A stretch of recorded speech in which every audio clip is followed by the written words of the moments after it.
Param Shanti Bapuji. Today please tell us something about your book Anand Koti Brahmando Kamatikal Pralay, which was written in 2007 or 2008. We would like to know the content of the book. This book has also been kept online on our website. Those interested can download it from the link provided below the video, and can read it, or take the printout of the same. Bapuji, please tell us about the salient features of this book. When does this great dissolution, Matikal Pralay, of infinite solar systems take place? How does it occurs? And who directs it? We had completed this book Anand Koti Brahmando Kamatikal Pralay in 2007. It was then printed in 2008. Now, before understanding anything else, we would have to know what infinite solar systems mean.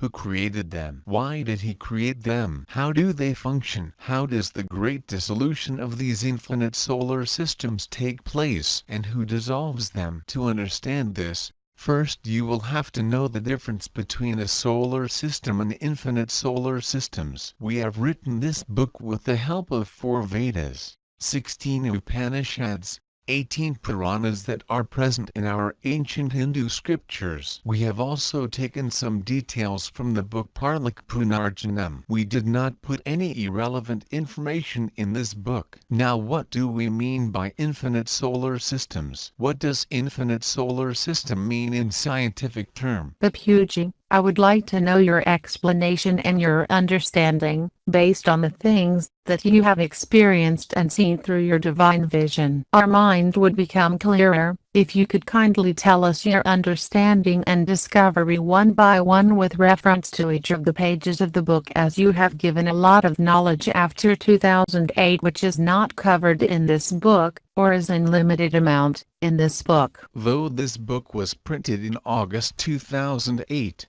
the matter for the same was prepared in 2006 and 07. Today I shall give you the summary of the book knowledge, and I shall also provide you with the knowledge based on the scientific terms in addition to the summary. As science and knowledge kept on developing, we started giving more and more knowledge based on scientific footings and through my divine vision. Yes, it will be great to know it. I will help you to understand it by combining scriptures and science together, and also by way of combining spiritual science and general science, which are developing rapidly. First, let me explain to you what infinite solar systems mean as per the scriptures on which the book is based. As per the scriptures, one solar system is called Brahman. If we go to page number 9, you will see the picture of our solar system. We have prepared this picture based on the knowledge from the scriptures. The owner of this solar system is called Shiv. How did he create this solar system? To make you understand better, first let me tell you about its creation in brief. The owner of this solar system, also called as the creator, is Shiv. He is in incorporeal form. The incorporeal Shiv thought that from one he shall become many. He thought of creating. Here we need to understand that the incorporeal Shiv is also the absolute power of the solar system, and absolute power has all the virtues, ethos and values. But people that are on the path of devotion calls incorporeal as virtueless, which is totally wrong according to me. From what I have experienced through meditation and yoga is that incorporeal has all the virtues. The incorporeal Shiv thought of creating the solar system. As soon as he thought, the place where he resided turned into the ultimate abode. Then the incorporeal Shiv created subtle Shiv. Subtle Shiv extracted Shakti, his nature, from within himself. So they together became Shiv Shakti. Shiv Shakti compositely created Vishnu. The Vishnu also extracted his nature, the Lakshmi, from within himself. A male extracts his nature. Nature means women or the female counterpart. He creates his nature as per his virtues and value. The Vishnu, in a combined form of Lakshmi Narayan, created Brahma through his umbilicus. Umbilicus signifies power. Brahma then created the 7 sages through his resolution power. The 7 sages then started creating their own creation. The earliest creation of the 7 sages were high high-quality seraphs. Their body was made up of supreme elements and their souls were of supreme light. Thus the 7 realms for the 7 sages were created. The seraphs also started creating their own creations. The creations of the seraphs were also of high quality. The world in which they stayed was causal world and their body was causal body. Now causal body means body of supreme elements such as supreme air, supreme fire and supreme ether elements. The atmosphere in this world was also of supreme elements. Bapuji, please tell us more about this creation. We have recorded your video on causal body. We would like to know more about these creations now. Yes, I will be explaining it in detail and depth. The Seraphs' creations then created soul in multiple numbers. They started creating their world through their resolution power. But due to the frequent use of their resolution power, their soul power decreased, which in turn converted their supreme elements into basic or gross elements, and slowly they started falling down. Thus the world of 3 elements was formed. The world of 3 elements mean the divine world, the world of God, world of air, fire and ether. The world from supreme elements came down to basic elements. Some of the high-quality souls kept on falling down into the 3-element world due to the loss in their soul power, while some souls that had power remained in their respective realms. Those souls that fell into the 3-element world were classified as God. The place in which they stayed was called heaven. While this was going on, some of the God from the heavens started losing their power and energy due to their innumerable resolutions to create their own creation and world. When their power and energy was lost, these God turned human. It'd been 50 years of Brahma since our solar system was created. In the early days of this solar system, there was no need of the sun, as the soul itself was very bright and powerful and its body was of supreme fire element. The soul was as good as or equal to the power of multiple sun. But as these seraphs started falling down to become God and then eventually human, Brahma created the earth and gave it a name of Mother Earth. Thus the world of 5 elements was created. The area of our solar system when created was of 1 light year. It was a big solar system then. There were uncountable layers and many realms in which all type of soul resided as per their power and energy. Bapuji, if we calculate the humans in this world, and the total will be around 700 to 800 crores. Based on this, will you be able to kindly tell us how many souls were created when the creation had started? Also, how many souls in total will be there in our solar system as of now? It is impossible to accurately calculate the total number of soul in our solar system, but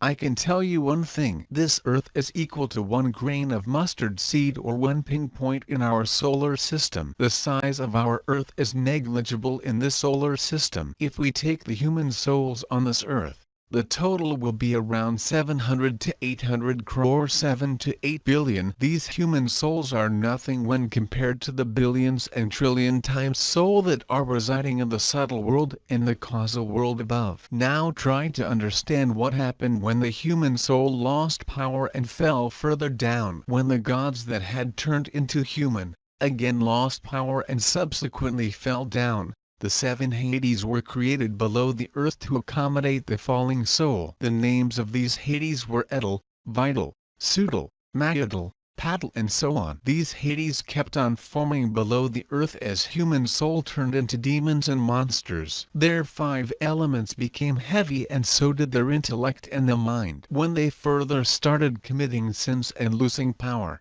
they started falling into hell. This is how the heaven and hells got created in the early days of this solar system. Bapuji, there was one episode of Ancient Aliens that was broadcasted on the History Channel which showed similar story. In that episode it was said that the Creator first created seraphs or the angels. It was also said that the Creator incarnated on the earth in human form, directed the seraphs or the angels to worship them. One of the seraph refused to oblige, stating that he was not a human but an angel. That seraph then set his own kingdom, and after some time he started turning into a negative soul, eventually turning into a demon. This story is similar to the knowledge that you have given. The gods and the angels themselves turned into demons and monsters slowly over a period of time. See, along with our scripture, I have also read Bible and Quran. Now out of the total of around 700 crore human beings,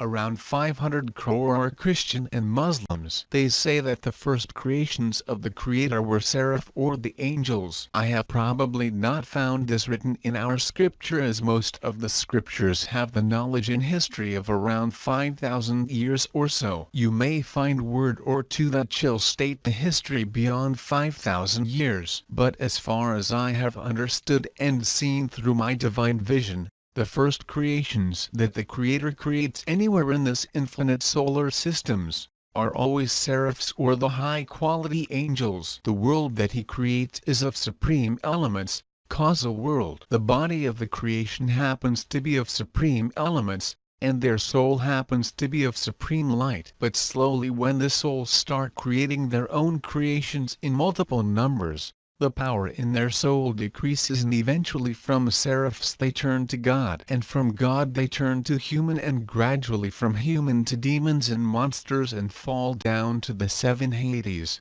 and eventually into the hell. This is an old story and is out of date in today's time. This, however, was a true story back then. Today, if you see, there are so many religions. Now from where does these religions came into existence? There are four yuga or epoch that take place on this earth, namely Satya Yuga, Dwapara Yuga, Treta Yuga and Kali Yuga. Kali Yuga happens to be a 32,000 years. The Dwapara is double that of Kali Yuga. The Treta is thrice that of Kali Yuga, and Satya Yuga happens to be 4 times that of the Kali Yuga. Bapuji, what are those realms that are shown in the book? In this book different realms are shown, such as Bhulok, which means earth. On top of it is Bhavarlok, then the Mahalok, Genlok, the Taplok. Then on top of it is the Satyalok or the Brahmapuri. On top of it is Vishnupuri. Furthermore, on top of it is Shivpuri, and on top of it is the ultimate abode. So this is the picture of our solar system? Yes, this picture is of our solar system. The creator of this solar system is Shiv. Shiv creates his solar system through the Brahma, governs it with the help of Vishnu, and destroys it with the help of Shankar. The creation of the solar system facilitated the creation of time, space and speed. Later on I shall tell you some more things on this topic of time, such as who created it, how did he create it, and so on. Today, everyone including the scientists are trying to find the correlation between the time, space and speed. Bapuji, we have a separate video on this topic. Yes, I know, but I will have to speak about it in this video as well. I will have to tell you the scientific reasoning on time, space and speed. As per whom does the time runs in the solar system? Who controls the speed of time? For example, if someone stays at Brahmapuri for a single second, the time on earth shall be equal to 1 lakh years. Similarly, if one stays in the heaven for 1 day, it shall be equal to 1 year on the earth. So why does the speed of time differs at different realms or places? The completion on 4 epochs on the earth results in a partial annihilation. During this annihilation, all the pure, divine and harmonious souls are saved, and all the evil, negative, impure souls get destroyed. The completion of these 4 epochs result in this partial annihilation. Similarly, when this complete cycle repeats itself 71 times, a complete annihilation takes place. At this point of time, the existence of Manu and Satrapa comes to an end. Manu and Satrapa are the progenitor of the human race. Different religions call them by different names. Some call them Adam and Eve.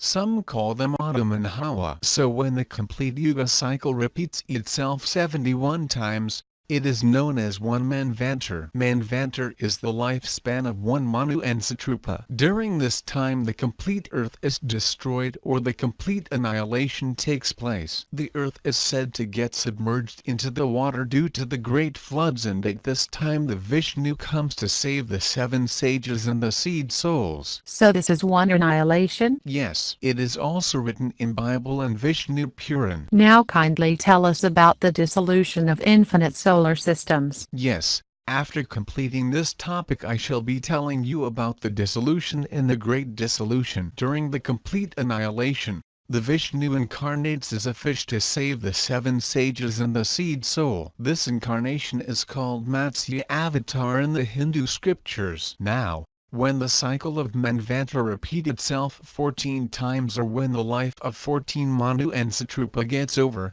an Een Holocaust Kalpralaya takes place. During this time, the 3 realms of the solar system, namely Bhulok Earth, Bhuvarlok and the Swarglok Heaven, are completely destroyed. This means that even the gods are exterminated, since the lifespan of God is equal to 1 Eon or 1 Kalp of Brahma. 1 Kalp equal 1 Eon equal 1 day of Brahma. During an Een Holocaust, Vishnu destroys the 3 realms, details of which are given in the book. He enters into the sun and increases its light and heat intensity, due to which the 3 realms are burned to ashes. After the Een Holocaust comes complete dissolution. It takes place when lifespan of Brahma gets over, that is, his 100 years gets over. Okay. So the Een Holocaust takes place when Brahma's 1 day is over, and the complete dissolution of the solar system takes place when Brahma's lifespan of 100 years gets finished. When Brahma 100 years gets completed, the complete dissolution of the solar system takes place, as the life of a solar system is equal to the life of the Brahma, which is his 100 years. So we are talking about the picture of the solar system that you had shown. Yes, I am talking about the solar system and its lifespan, which is equal to the life of the Brahma. This whole solar system's life is worth Brahma's 100 years. Yes, the complete dissolution of the solar system takes place when Brahma completes his 100 years of age. Now, if we see any common customs, what does the Creator or the Father do when his own creation or children consume all of his energy slowly and steadily, or when he creates his creation more than his capacity limit? Same thing happens in the case of solar system. The Shiv loses all of his energy and power due to the frequent annihilations and Een Holocaust that take place in the solar system. Therefore, when the power of the Shiv gets wasted or drained out as Brahma completes his 100-year life cycle, the Shiv produces conflagration by entering into the sun and turns the whole solar system into ashes by burning it. Due to the complete dissolution, all the souls of the solar system are also destroyed. Now, have you understood the lifespan of a soul of the solar system? Yes, Bapuji. But what happens to the seed souls during this complete dissolution? Everything, including the seed souls, are destroyed. Each and everything gets merged in the Shiv. The Shiv creates the soul and the solar system from the power and the energy of supreme light that is present in his soul. He operates the solar system until the 100 years of Brahma. When he loses the power of his soul, he enters into the sun and produces conflagration to dissolve and burn the solar system. Now, how does he do that? He does it by merging fire into air. Then air gets merged into ether, ether into great element Mahatattva, and then he merges the great element within himself. The creator of Shiv is called Maya Shiv. Many people are not aware of it. They do not know the difference between the Shiv and Maya Shiv, Vishnu and Mahavishnu, Brahma and Maya Brahma, Indra and Mahendra. The Shiv, after dissolution, goes to his creator the Maya Shiv and replenishes the power. Once he acquires the power, he again creates his solar system. I have given you the brief knowledge about this solar system. When our solar system was created, Its area was equal to 1 light-year. Currently the closest star or the Sun from our solar system is 4.5 light-years away. There are countless solar systems in our galaxy. Now the details of the galaxy is given on page number 14 of our book. There is the picture of the galaxy on the same page. The owner or the creator of this galaxy is Maya Shiv. We celebrate Mahashivratri. Is not it? Shivratri comes in every month, whereas the Mahashivratri comes once in a year. The Maya Shiv is the creator of Shiv. He is far more powerful than the Shiv, as he has the supreme light, millions or trillions times more powerful than that of Shiv. He happens to be in incorporeal form. How did he create infinite Shivs? The answer to that is very simple. Maya Shiv thought of becoming infinite. No sooner he thought, infinite Shiv of incorporeal form got created through him due to his resolution power. The Shiv then started emulating Maya Shiv, as they were the creations of Maya Shiv. When Maya Shiv turned into subtle form, Shiv also started doing the same. Whatever the Maya Shiv did, the Shivs followed suit. This is how infinite similar solar systems were created. As per the scientific theories, there are uncountable solar systems that are more or less similar in the way they are formed. Bapuji, the picture that you are showing is of our Milky Way galaxy? Yes, this picture is of our Milky Way galaxy. The Maya Shiv from incorporeal turned into subtle form. He then extracted Mahashakti from within him. They together created Mahavishnu. Mahavishnu then extracted Mahalakshmi from within him, and so on. If you see the picture,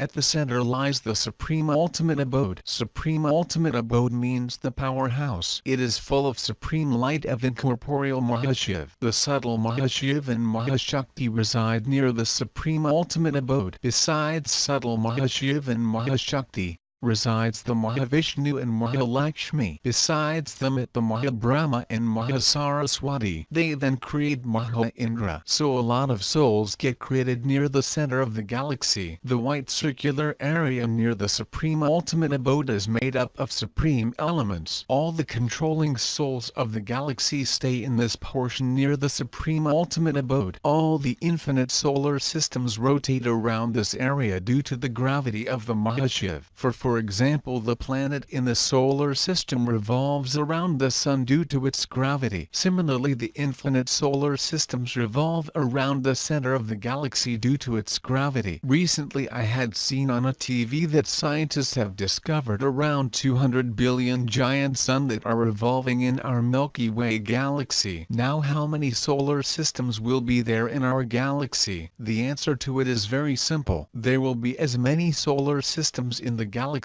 as many sun are there. This is why the word infinite solar systems was written in our scripture. So how does this infinite solar systems work? On whose power do they work? They work due to the power of Mahashiv. The center point of the galaxy happens to be full of supreme light, and due to the gravity of that light, all solar systems rotate and revolve in the galaxy, thereby receiving some power as well. The scientists say that they have been able to discover around 200 billion medium to giant sun in our galaxy. They also say that there is a possibility that 2 to 3 times sun of smaller dimensions might have got blocked behind these 200 billion giant sun. If we calculate based on this claim alone, there should be around 600 to 800 billion sun in our galaxy alone. Once I had seen a video of a renowned scientist from NASA. In that video he had stated that our Milky Way galaxy has 14 arms around its center point, and in each of the arm there are around 300 to 400 billion sun. So if we calculate this, then we get a figure of around 5600 billion sun that might exist in our galaxy. There are other people who have also claimed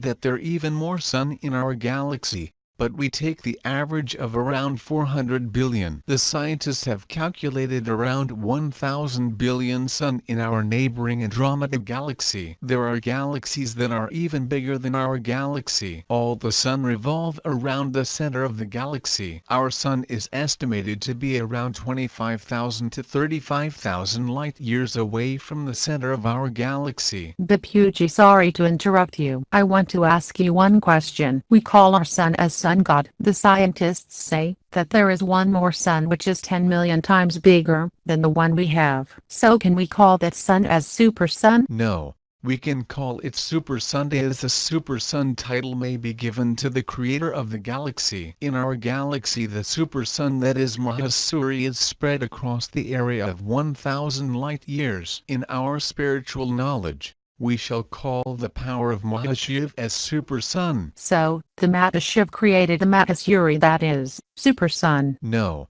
Sun were created much later. Our sun is estimated to have been created 5 billion years ago. Now, how much time do you think has passed since our solar system was created? Brahma has crossed his 50 years. Since our solar system was created, Brahma 50 years is termed as Parad. So currently our solar system is in the second Parad of Brahma. At present we are in Brahma, first day of the second Parad. 7th Manvantara and 29th Yugatar to be precise. This is as per the time frame. Now Brahma 50 years mean how many human years? Brahma's 1 year is equal to 3.110 trillion human years. Bapuji, how old is our earth in this context? The earth was created as the seraphs and the gods started falling down. But is there any specific age that you can tell us? The earth is very old. Say it is countless years. If we analyze the history of the solar system, we can say that for the first 20 years of Brahma,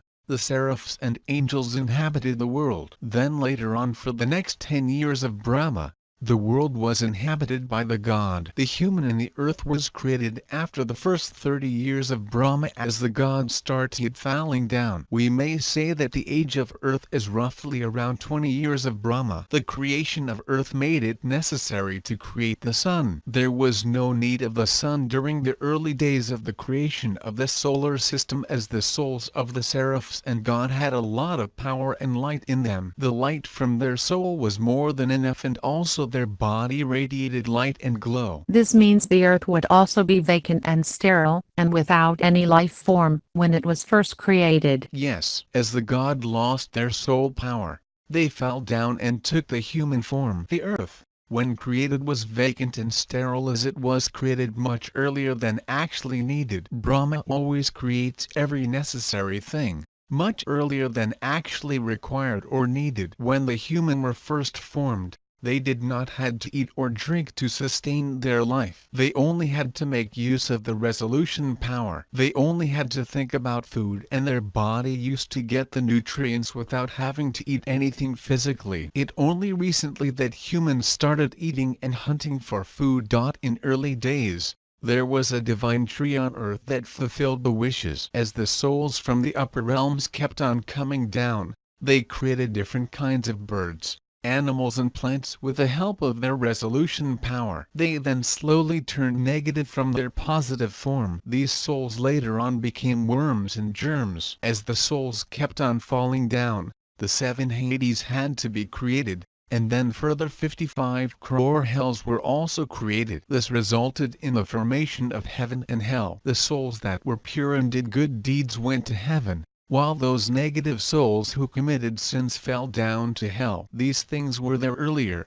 but now our solar system is open and democratic. There is democracy in the whole solar system above. The hypocrisy exists only on the earth and in some layers of the subtle world where ghosts, spirits and monsters reside. If we go beyond 16 crore km from sun gravity towards north, we will find no religion, no caste, no creed that exists. There are thousands of layers in the subtle world. The negative souls reside close to the earth in different layers of the subtle world. Bapuji, when will the human understand that he has to give away fights, hatred, and realize that this is all wrong? Why does he need to fight here, if there is no religion, caste or creed in the upper realms? See, a human being is well aware that he won't be able to take away anything from here when he leaves this body. Yes, everyone will know at least this much. But he thinks that he will accumulate so much wealth before his death, that his 7 generations will be able to live happily. I have seen this while appearing for income tax cases for some clients. A human becomes so greedy that he starts accumulating wealth through wrong ways. When he dies,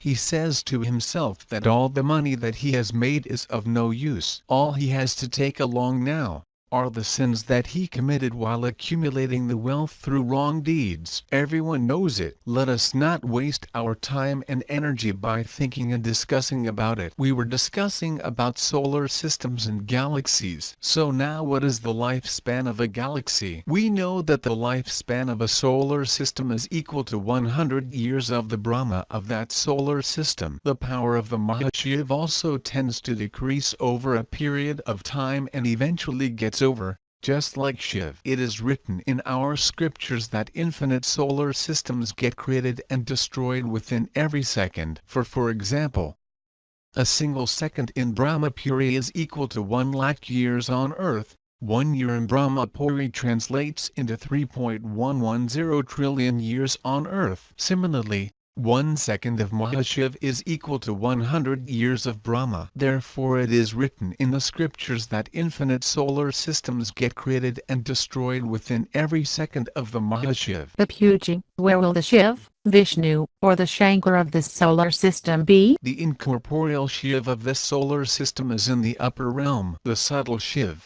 the Vishnu and the entire God have turned into human beings. There is a democracy in this solar system. There is no one to control it. Now coming back to the topic of Mahashiv, when Mahashiv loses his power due to the constant creation, he turns into Mayakal, the Lord of Time, and dissolves all the infinite solar systems by absorbing them in each of his cells. So how does he do it? There will be so many suns that will revolve around him. So to dissolve and absorb them he will first transform all the solar systems. For example, consider that our solar system has a combination of gross elements and supreme elements in it. In order to dissolve and absorb it, Mahashiv will transform everything to supreme light in a fraction of a second. The turning of Mahashiv into Mayakal signifies the completion of the time wheel or the time cycle. Within a second the power will spread across in all directions and all the infinite solar systems will be transformed into supreme light from whatever element combination that they had. He would then absorb them in each of his cells. Mahashiv, one cell equates to one solar system. After dissolving the solar systems he will need the power to again create his new creation. The diameter of our galaxy is 1 lakh light years. Our sun rotates in our galaxy at a speed of 220 kilometers per second. The current position of our sun in the galaxy is somewhere between north and east. All the sun rotate in the galaxy and it takes roughly around 200 to 250 million years for each sun to complete one revolution in the galaxy. The sun in the galaxy rotates and revolves in the galaxy similar to the Earth, which rotates upon its axis and also revolves around the sun in our solar system. The sun that are closer to the center of the galaxy revolve at a very high speed of around 1 crore kilometer per second because of the high gravity at the center. There happens to be a lot of power at around 3,000 light years area from the center point of the galaxy. Bapuji, what is a black hole and where is it located? Many say that there is a black hole at the center of the galaxy that cannot be seen. Black hole is an energy. It is nothing but the supreme light of the Maya Shiv. Let me tell you something about a black hole. First, scientists used to say that a black hole means a black color hole at the center, but a DOES and look like black in color. The power of Maya Shiv cannot be seen with the help of gross equipment as it is supreme light. Will the human be able to see the soul or the subtle world spirits that are in 3 elements? No. Similarly, even the God that happened to be of 3 elements, won't be able to see souls and body of supreme elements. Oh.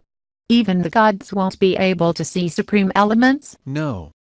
Even the God won't be able to see seraphs or the angels as their body will be of supreme elements. They won't be able to see the causal world. If the God happens to go to causal world, and if his body gets transformed into body of supreme elements, and his soul gets converted into supreme light, only then he will have the faint vision to see the ultimate abode. So compare this with the power of supreme ultimate abode. The supreme ultimate abode is full of supreme white light. Generally its color is light golden, but at the center of the galaxy where it originates, Its color happens to be pure white. This supreme light isn't possible to capture in the telescope made up of gross elements. When we can capture simple elements such as air or ether or the ghost or spirits which are of three elements, how will we be able to capture the supreme light? Now the scientists say that the black hole is some kind of energy. Anything that enters into it will get diluted. Yes, they say that, if a watch is thrown in it, then the time of that watch will also get diluted. Anything and everything that goes in it,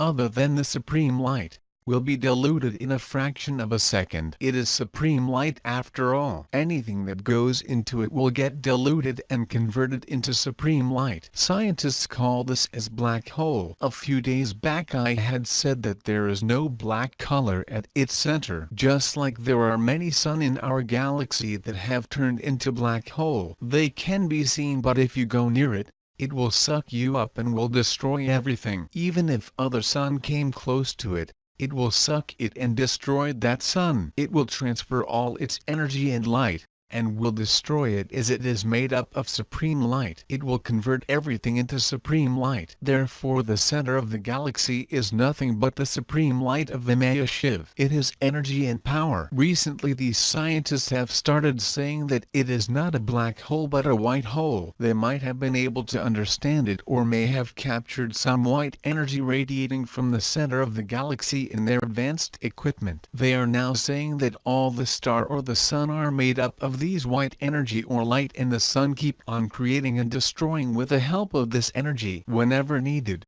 Maya Shiv turns into Mayakal and dissolves and absorbs infinite solar systems in each of his cells. This phenomenon is called Great Dissolution. This Great Dissolution is as per our scriptures, and our scripture are very old. The one who wrote scriptures wrote them around 5,000 years ago. They might have recollected this by means of divine vision, or it may have been recorded somewhere in their soul, or someone might have helped them to emerge this knowledge, or any of the divine souls from the upper world might have directed their rays and made the Vyas Muni to write it down. This story is old, but there could be something even older. Puran means old story, old history and geography. This great dissolution takes place only up to Maya Shiv or Mayakal. There was one word that I had read in our scriptures. It was said that there are uncountable galaxies, and when some of them come together, they are called Naharika. I had read it in our scriptures,